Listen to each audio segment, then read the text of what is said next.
I wanted to get up and talk this morning just a little bit about the procedure and what we've gone through in terms of the Patriot Act.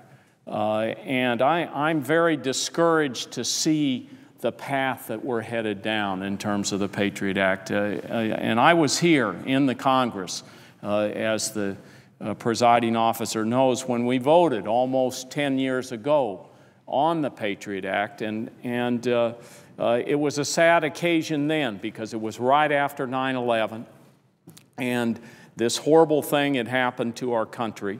But we rushed in a very, very big way to move forward with a piece of legislation. It was the so-called Patriot Act, and that act ended up being something that I think many of us many of us regret. And I just want to read a short passage from the Washington Post at the time, which I think showed the haste in which we acted and where we infringed on our constitutional rights. And I think the Post really says it all. The Washington Post noted, quote, "Members of both parties complained they had no idea what they were voting on, were fearful that aspects of the bill went too far, yet voted for it anyway," end quote.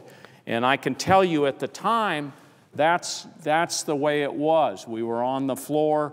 We had to vote. Nobody knew what was in the bill. I remember one congressman waving a copy of the bill saying there's only one copy on the floor and it's hot. It's hot off the Xerox machine. So it's very unfortunate that we moved so quickly in so much haste.